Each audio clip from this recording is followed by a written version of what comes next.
Chers frères et sœurs, à l'occasion de l'élection de notre pape François, on a vu un regain d'intérêt pour l'Église à travers les médias, sur les réseaux sociaux. On s'est posé beaucoup de questions sur l'Église, 1 milliard de fidèles, quelles sont les influences, quels sont les partis politiques, qui sont les progressistes, qui sont les conservateurs, comment ça marche, est-ce qu'il y a des manœuvres, est-ce qu'il y a du lobbying à l'intérieur, etc., etc. Et quand on écoutait les commentaires, ils étaient terriblement horizontaux. Donc on ne voyait que une société humaine. Certes, l'Église est une société humaine, mais on passe à côté de l'essentiel si on ne regarde en elle que le côté humain.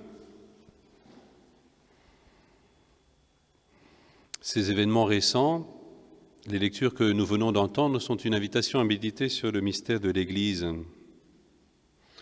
En plus, il y a parmi nous un bon groupe de confirmants de Senlis et Chantilly-Gouvieux.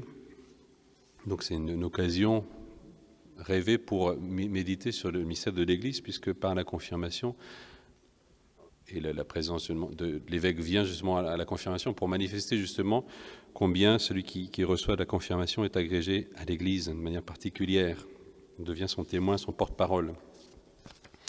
Qu'est-ce que l'Église ? C'est un peu la question à laquelle nous allons essayer de répondre. Il faudrait beaucoup plus de temps qu'une petite homélie, mais on va essayer d'y répondre modestement. Qu'est-ce que l'Église ?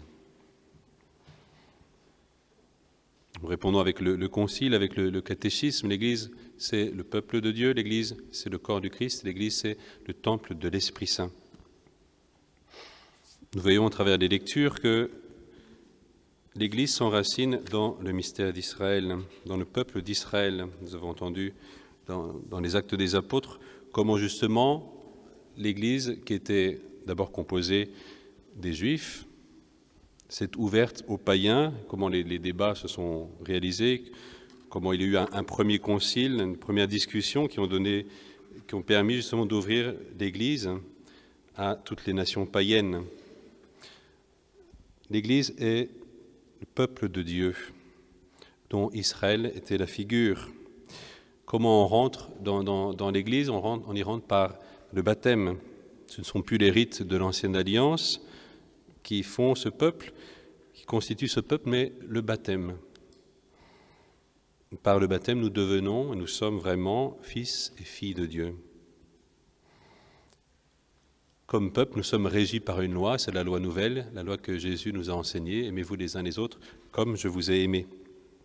Ce peuple, il est constitué, conduit par les apôtres et leurs successeurs qui les dirigent dans la force de l'Esprit Saint. L'Église, donc, est peuple de Dieu, elle est le corps du Christ. Nous ne formons qu'un seul corps, c'est lui le Christ qui est la source, qui est notre unité. C'est en lui et par lui que nous ne faisons qu'un. C'est ce que nous avons entendu dans l'Évangile. Si quelqu'un m'aime, il restera fidèle à ma parole. Mon Père l'aimera, nous viendrons chez lui, nous irons demeurer auprès de lui. Par beaucoup d'images, en particulier dans l'Évangile selon saint Jean, nous voyons comment Jésus insiste sur le fait de l'unité.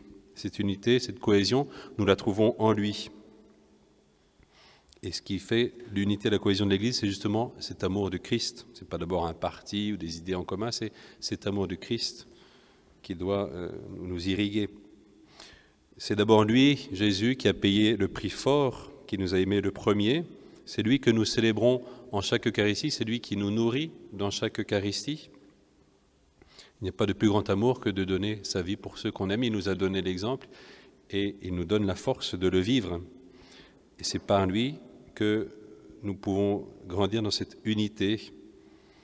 Donc c'est en nous approchant de l'Eucharistie, avec un cœur purifié, que nous célébrons, nous fortifions notre unité. Alors ça vaut pour l'Église, pour le petit peuple que nous sommes ici ce matin dans cette Église, mais ça vaut pour nos familles, ça vaut pour tous nos lieux de vie. Si nous adorons le Christ, si nous le recevons vraiment, alors il y a ce mystère d'unité qui se réalise. C'est ce que nous disons dans la prière eucharistique. Quand nous serons nourris de son corps, de son sang, remplis de l'Esprit Saint, accorde-nous d'être un seul corps et un seul esprit dans le Christ. Donc l'Église est le peuple de Dieu, elle est le corps du Christ et elle est le temple de l'Esprit Saint. Dans l'Évangile, Jésus annonçait le défenseur, l'Esprit Saint que le Père enverra en mon nom. Lui vous enseignera tout, il vous fera ressouvenir de tout ce que je vous ai dit. C'est vraiment l'Esprit Saint qui, au long des siècles, a tenu l'Église dans les vicissitudes de l'histoire. C'est vrai, quand on regarde l'histoire de l'Église, on peut se demander, mais comment ça se fait que ça existe encore? Non seulement que ça existe encore, mais qu'il y a encore tant d'exemples et de saints dans l'Église elle-même. On voit bien qu'il y a une force qui guide cette institution, qui est au-delà des choses humaines. C'est vrai pour l'Église, mais c'est vrai pour chacune de nos vies. Nous sommes dépositaires d'un trésor que nous portons comme dans des vases d'argile, nous dit saint Paul. Nous portons cet Esprit Saint, nous sommes témoins de cette présence de Dieu. C'est cet Esprit Saint qui se manifeste par ses dons, par ses charismes, à travers chacun de nous, alors que ce soit par la parole, que ce soit par la charité, que ce soit par le service, etc., etc. C'est Dieu lui-même qui se manifeste.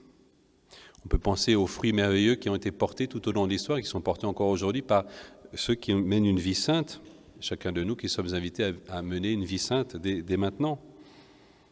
C'est en nous, c'est en eux que nous voyons le visage de l'Église, quand on voit l'impact de la vie d'un saint, d'une sainte contemporaine. Nous voyons le visage du Christ dans sa pleine lumière. Cette Église, elle porte déjà ce mystère du Christ, elle est le peuple de Dieu, le corps du Christ, le temple de l'Esprit Saint, et ici-bas, elle est encore en devenir, elle est encore en espérance. Ce que nous voyons, ce n'est pas l'image de ce que nous vivrons au ciel, ce que l'apôtre Saint Jean a décrit dans son Apocalypse, donc cette cité sainte, cette nouvelle Jérusalem qui contient toutes les nations, où Dieu est tout en tous, cette cité qui est fondée sur les apôtres. Cette cité dont le Seigneur, le Dieu Tout-Puissant, est le temple. Cette cité dont Dieu lui-même est la lumière, la source de vie. Qu'est-ce que l'Église? Si nous pouvons retenir une chose, c'est un mystère. Alors, quand on dit mystère, c'est dans le sens d'un sacrement, c'est-à-dire une réalité visible.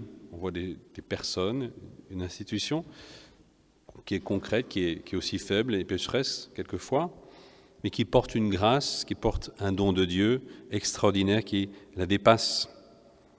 C'est vrai de l'Église, encore une fois, et c'est vrai de chacune de nos vies. Nous portons un trésor en un vase d'argile. Dans cette Eucharistie, nous allons demander au Seigneur d'être fidèle aux sacrements qui nous ont fait renaître, que nous avons célébré de manière particulière à la Pâque, le baptême. Nous allons être alimentés par le Christ pour être attentifs à sa loi, pour porter cette loi, pour l'incarner, pour être ses mains, pour être sa parole dans le monde aujourd'hui. Amen.